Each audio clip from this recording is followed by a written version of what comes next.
मित्रों, आपकी बात आपके साथ राकेश मोहन त्यागी यूट्यूब चैनल के आज 27 जुलाई के सायकालीन 324 अंक में भैया दद्दा मेरी आप सभी को राम राम। दद्दा आज फिर मैं सदा की तरह आप सबके जौरे अंत्योदय का लक्ष्य लेकर किस प्रकार वर्तमान शासन व शासक वर्ग देश के गांव, गरीब, किसान, झुग्गी झोपड़ी का इंसान, मजदूर, युवा, महिलाओं के सम्मान के लिए, उनके भविष्य के उत्थान के लिए अपनी योजनाओं के माध्यम से लगातार अनवरत रूप से दद्दा मेरे काम कर रहा है। और इन कामों में किस प्रकार उसके सामने कौन कौन सी चुनौतियां आ रही हैं, उन चुनौतियों को हम भी अपनी जगह रहते हुए उन चुनौतियों की जानकारी रखकर यदि हम आगे आने वाले समय में कुछ विचार करके किन हाथों में हमें अपना शासन व पूज्य बाबा साहब के बनाए संविधान को ऐसे हाथों में सौंपना है जिनके द्वारा उस संविधान की रक्षा हो सके, उस संविधान के आधार पर इस देश की और इस देश के गरीब जनता का कल्याण हो सके। इस बारे में जब कुछ चीज़ें हम जानेंगे तभी पहचानेंगे, तभी हम आगे उसके आधार पर आगे बढ़ पाएंगे। आज मैं आपके जौरे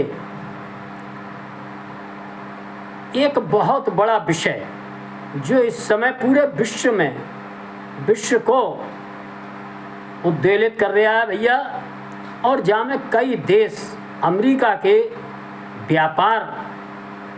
जो उसने एक युद्ध छेड़ रखा है, बाकी चक्कर पड़े ने उसका सबसे बड़ा शिकार जो शायद दद्दा मेरे हम सबको गांव की चौपालन पे, खेत पे, मेड़न पे, अपने खलियानन में, अपने खेती और व अन्य सब काम करते हुए जिनके बारे में हम सबको जिस मात्रा में जानकारी होनी चाहिए वो ना है। और मैं आज जा क्रम में आप सबको बहे जानकारी देने को आ रहा हूँ कि अमेरिका द्वारा इस समय भारत सरकार पर एक बहुत बड़ा दबाव हमारे देश पर व्यापार समझौते के नाम पर बनाया जा रहा है, और जिसमें अमेरिका लगातार भारत के प्रधानमंत्री नरेंद्र मोदी पर दबाव बना रहे हैं कि बाकी जो अमेरिकी डेयरी उत्पाद हैं भैया, दूध है, मक्खन है, दही है, वह कृषि उत्पाद, खेती बाड़ी से के उत्पाद हैं,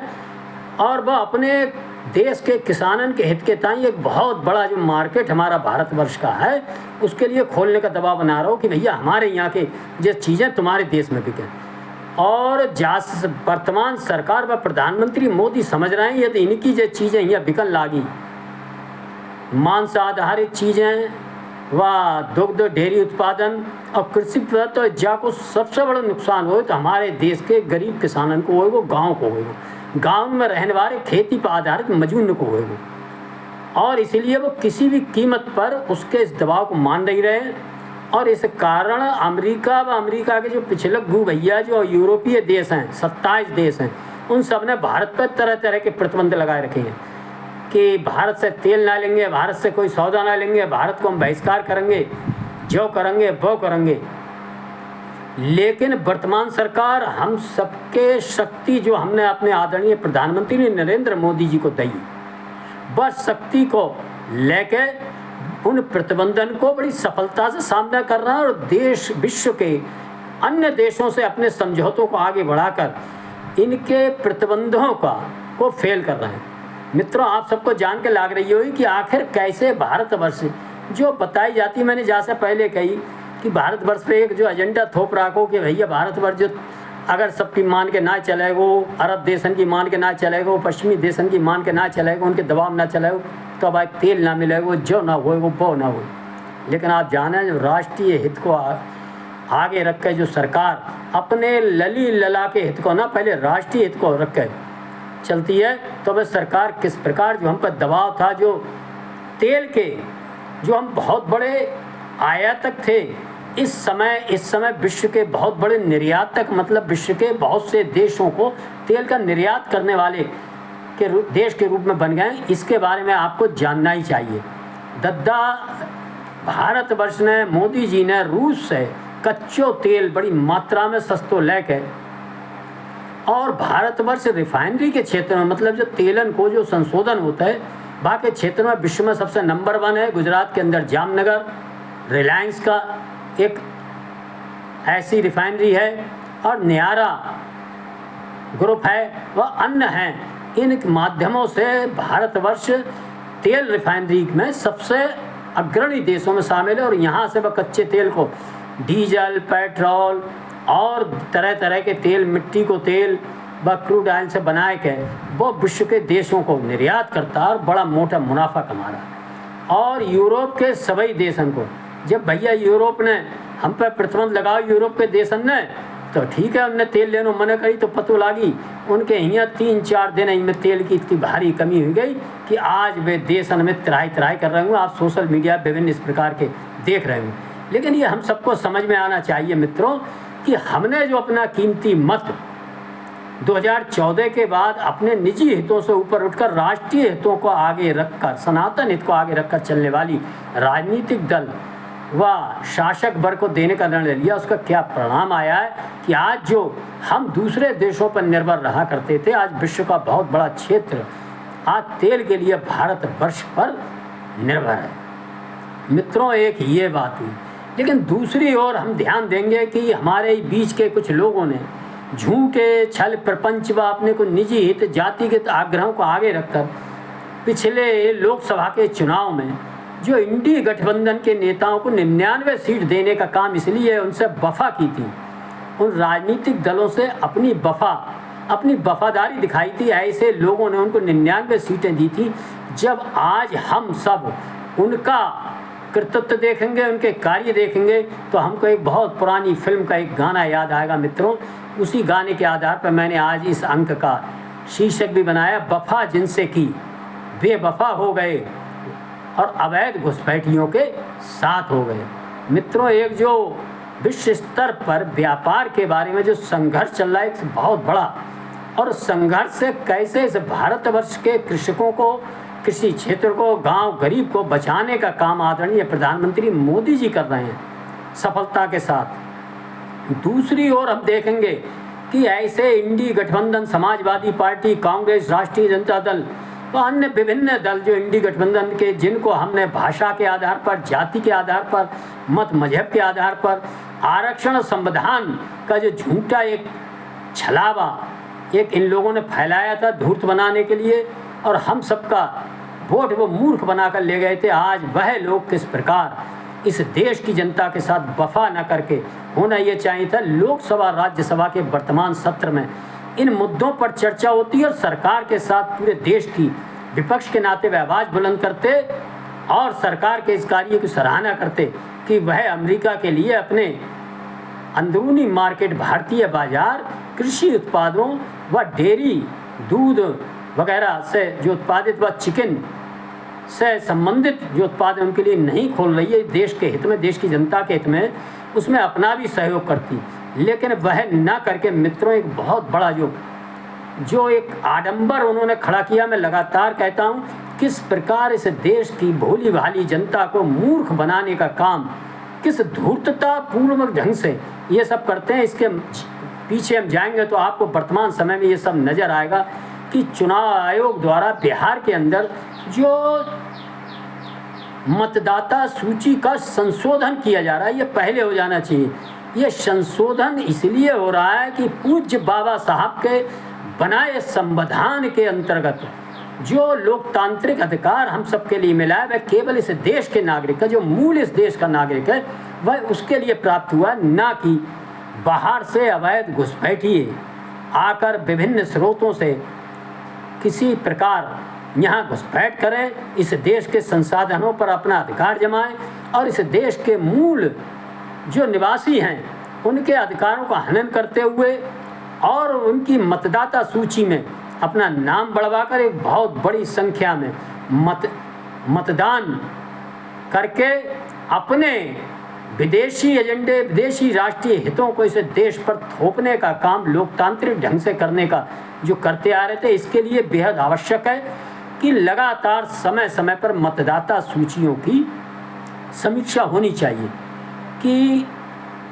इसमें कौन हमारे देश के हैं, कौन बाहर के हैं, कौन मृतक हो चुके हैं, कौन के वोट 2-2, 3-3 जगह बने हुए हैं, कानूनन उनका एक जगह वो मतदान करने के अधिकारी हैं। पूज्य बाबा साहब ने संविधान के अंदर लोकतांत्रिक ढंग से, जो मैं लगातार आप सबके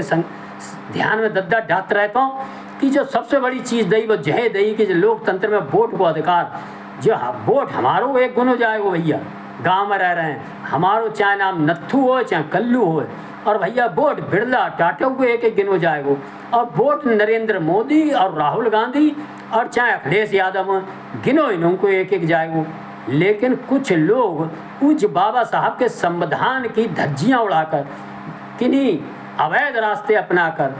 कुछ वोटों को, जो बांग्लादेशी हैं, जो रोहिंग्या विदेशी हैं और जो पाकिस्तानी हैं, ऐसे लोगों का वोट 2-2, 3-3 जगह बनवा कर उन वोटों को मतदान सूची में शामिल करा के उनके नाम पर अवैध मतदान कराकर अपने निजी हित के लिए, अपने मेरे लला मेरी लली, मेरो लला कैसे प्रधानमंत्री बने, मुख्यमंत्री बने, इसलिए ऐसे कुकृत्यों से मुंह मोड़ रहे हैं, मुंह ही नहीं मोड़ रहे हैं। लोकसभा में इसके बारे में किस प्रकार का हंगामा देश में खड़े कर रहे हैं। कभी कारे कपड़ा पहने आते हैं, कभी पीले कपड़ा पहने आते हैं, और देश का एक टैक्स जो देते हैं लोग, गरीब जनता का पैसा जो लोकसभा विधानसभा में किस प्रकार फूंकने का काम कर रहे हैं, तो आपको समझ में आएगा। लगातार सुप्रीम कोर्ट ने भी ऐसे विपक्षी दलों को नसीहत दी थी, और उसके आधार पर लगभग बिहार के मतदाता सूची से देखने में आया है कि 53 लाख अवैध मतदाता, और वह किस प्रकार के अवैध मतदाता थे, इनमें बहुत बड़ी संख्या में मृतक हो चुके थे, उनके नाम भी मतदाता सूची में थे। कुछ बहुत बड़ी संख्या में वोट ऐसे पाए गए कि जिनके बारे में कहीं पता ही नहीं है, वो मतदाता सूची में गांव में हैं, लेकिन ना उनका घर का पता है, ना पिता का पता है, ना माता का पता है, कहाँ के रहने वाले हैं। ऐसे लोगों के बहुत बड़े वोट पाए गए, वह वोट हटाए गए हैं, और जो दोहरे तेहरे जगह हैं जिनके वोट पाए गए, वह वोट हटाए गए। इस प्रकार 53 लाख से 60 लाख के बीच यह लगभग वोट मतदाता सूची से हटाए गए हैं। और जो चुनाव आयोग ने, उसने बड़ी विश्वास के साथ और सारे राजनीतिक दलों को बुलाकर कहा है कि जो बड़ी भारी संख्या में ऐसे गायब मतदाता हैं जिनका कहीं पता नहीं लग रहा, उन्होंने निवेदन किया सभी राजनीतिक दलों से, 12 राजनीतिक दलों के जिला अध्यक्षों से, उनके बूथ स्तर पर जो BLA हैं, उनके कार्यकर्ता स्थानीय, उनसे कहा है कि आप सहयोग करें और ऐसे वोटरों को ढूंढ कर लाएं जिनका कहीं पता नहीं लग रहा है, लेकिन मतदाता सूची में नाम है और वो अचानक मतदान के दिन प्रकट होते हैं। उनको ढूंढ के लाएं, वह अपना सबूत दे तो हम उनका मतदाता सूची में नाम दर्ज कराएं। लेकिन दद्दा मेरे, आप सब इनकी धूर्तता जरा समझें, देखें। वह 53 लाख में 53 वोट पूरे प्रदेश से ऐसे ढूंढ के नहीं ला पाए कि चुनाव आयोग के सामने, सुप्रीम कोर्ट के सामने ला सकते थे कि देखिए साहब, ये लोग जिंदा हैं, ये वैध पते पर रह रहे हैं और इनका वोट चुनाव आयोग ने मतदाता सूची से हटाया है, ये एक अवैध काम है। ऐसा एक भी वह उदाहरण प्रस्तुत नहीं कर पाए ये विदेशी मतदाताओं, विदेशी घुसपैठिए जो आए हैं। इनके समर्थक बनने वाले राष्ट्रीय जनता दल, कांग्रेस, समाजवादी पार्टी जो लोकसभा में कारे पीरे नीरे कपड़ा कबूतर उड़ा के जिस प्रकार का विरोध करने का काम कर रहे हैं, आप सब देखें तो आपके ध्यान में आएगा। ये ऐसे लोग हम सबके वोट से जीते हैं, हमने वोट दिया इन्हें जाति के नाम पर, हमने वोट दिया इनके झूठे छल प्रपंच के आधार पर, इनके धूर्तता पूर्वक संविधान और आरक्षण बदल देंगे, संविधान बदल देंगे, ऐसे में भ्रम में पड़ के भाषा के आधार पर आज वो हमारे वोट से जीते लोग, हमारे सांसद किस प्रकार हमारे योजनाओं, हमारी भविष्य की योजनाओं के बारे में बात ना करके कि किस प्रकार एक गैर जरूरी मुद्दे को लगातार लोकसभा में उठाने का काम कर रहे हैं। मित्रों, मेरा अनुरोध है, ये इस अंक के माध्यम से मैं लगातार आपके समक्ष ये जानकारियां देने का काम करता हूं, और मेरा अनुरोध है कि जानकारी यदि आपको लगातार पसंद आती है तो आप इनको लाइक करा करें भैया दद्दा। और बहुत लोगों ने मेरे चैनल अब कुछ दिन पहले सब्सक्राइब करो है, मैं उन सबको दद्दा बहुत आभारी हूँ, उनको धन्यवाद देता हूँ। तथा आप सबसे विनती करता हूँ, यदि आपको ये लगती है जनहित की जानकारियां ज़्यादा से ज़्यादा लोगों के बीच जाएं, जिससे कि ऐसे राजनीतिक दल अपने धूर्ततापूर्ण व्यवहार से जो अपनों आवरण कुछ और है, उनके मन में कुछ और है दिखाते हैं, उनकी जानकारी ज़्यादा से ज़्यादा लोगों को मिले तो इनको लाइक कर दिया करें, ज़्यादा से ज़्यादा फ़ोन नंबर जो आपके उन पर शेयर कर दो करें। और भैया दद्दा थोड़े अपने समय में से, मैं जानता हूँ समय बहुत कम होता है आदमी के पास और जो निबर बहुत जल्दी जाता है समय, लेकिन जहाँ में से कीमती राय कमेंट्स के माध्यम से दे करें। तो दद्दा मैं फिर अपने विषय पर आ रहा हूँ कि हम सब ध्यान देंगे कि कितना ज़रूरी विषय था कि जो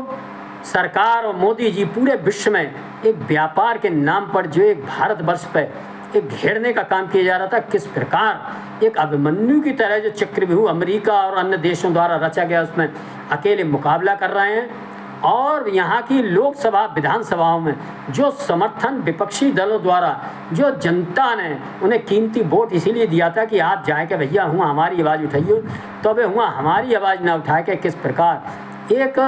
बहुत महत्वपूर्ण काम जो चुनाव आयोग ने किया है, ऐसे जब जो ऐसे वोट थे जिनका नाम पता नहीं है, वोटरों का जिनका कहीं कुछ नहीं है, उनको हटाने का काम किया। तो किस प्रकार धुंध और शोर शराबा काट कर आने वाली अपनी चुनावी हार में जय एक बहानो रचना चाह रहे, जैसे ईवीएम खराबी कहूँ महाराष्ट्र में कह रहे साहब वोट बहुत पड़ गए हुए, वोटर लिस्ट बहुत बड़ी हो गई, ये कहाँ से आए गए वोट। और आप इनकी धूर्तता देखें, वहीं जब वो वोट ऐसे मृतक और जिनका कहीं पता नहीं है, जिनके दोहरे वोट हैं वो हटाए जा रहे हैं, तो साहब धुंध काट रहे हैं कि साहब हमारे वोट काटे जा रहे हैं। यह हम इन राजनीतिक दलों के कार्यकर्ताओं से पूछें कि भाई आप आखिर क्यों नहीं ला सकते, आप हम सब भी प्रधानी का चुनाव लड़ते हैं, ये गलत तरीके से कहीं वोट हमारा काटा जाता है तो हम कम से कम एसडीएम साहब के सामने पेश कर सकते हैं कि आपने साहब इनके बारे में बताया, देखिए ये यहाँ के स्थानीय नागरिक हैं, इनके पास सारे नागरिकता के कागज हैं, ये कैसे काट देंगे। तो लेकिन ये है विपक्षी दल बिहार के अंदर, मैंने बताया 53 लाख में से 53 आदमी अभी तक मीडिया, सुप्रीम कोर्ट, चुनाव आयोग या विधानसभा लोकसभा में कहीं प्रस्तुत नहीं कर पाए हैं, कहीं सूची तक नहीं दे पाए हैं। इतना बड़ा झूठ किस प्रकार इस देश की जनता पर थोप कर लगातार काम कर रहे हैं, ये हम सब देखेंगे। किस प्रकार छांगुर गैंग व इस प्रकार के विभिन्न गैंग देश के अंदर पकड़े जा रहे हैं, बड़े लंबे समय से विदेशी पैसों के आधार पर सनातनी बच्चियों का गरीब मजदूर बेबस परिवारों की महिलाओं का किस प्रकार शोषण कर धर्मांतरण करने का काम लगातार करते जा रहे थे। और ऐसी हजारों की संख्या में जो बहु बेटियां सनातन समाज की इन धर्मांतरण के कुछ चक्कर में मदरसों के माध्यम से, अवैध मजारों के माध्यम से फंसकर जो गायब हैं, किस प्रकार सुनने में आ रहा है कि वह आतंकवादियों के हाथ सौंप दी गई हैं, कुछ विदेशों में जाने के सबूत मिल रहे हैं, वह बच्चियां व महिलाएं लगातार उनके खिलाफ गवाही दे रही हैं। और यही विपक्षी दल, चाहे वो राहुल गांधी हो चाहे अन्य लोग, इंडी गठबंधन के लोग, किस प्रकार मौन हैं, क्योंकि वो सनातन समाज की बच्चियां थी, में गरीब शोषित बेबस परिवारों की बच्चियों का धर्मांतरण किया गया था। उनके परिवारों का जो बीमार थे, बेबस थे, उनको लालच, उनको प्रलोभन और सीधे सीधे धमकाना और उन पर दबाव बनाकर जो अवैध धर्मांतरण का एक बहुत बड़ा काम इस देश के अंदर चल रहा था, उस पर कहीं चर्चा शुरू ना हो जाए, उन पर कहीं चर्चा विधानसभा लोकसभा में ना शुरू हो जाए, सिंदूर ऑपरेशन के बारे में चर्चा न शुरू हो जाए। किस प्रकार लगातार लोकसभा विधानसभा में एक बवंडर काटने का काम कर रहे हैं, ये सब देखकर जिन लोगों ने जो 99 सीटें देने का काम किया था, निश्चित ही उन्हें वह गाना याद आ रहा होगा कि 99 सीटें देकर वफा जिनसे की बेवफा हो गए, और ऐसे लोग देश विरोधी अवैध घुसपैठियों के साथ हो गए। मित्रों, इस अंक में मैं अपनी वाणी को विराम देते हुए आप सबसे मेरा सदा की बात यही अनुरोध है कि हम सब ऐसे दुष्चक्र कुचक्रों को पहचानें, ऐसे लोगों के छलावे भुलावे में ना आवें, और हमें बटना नहीं है और कटना नहीं है और मिटना नहीं है। हम एक रहें, सचेत रहें, संगठित रहें। धन्यवाद। जय श्री राम, जय श्री वाल्मीकि भगवान। भारत माता की।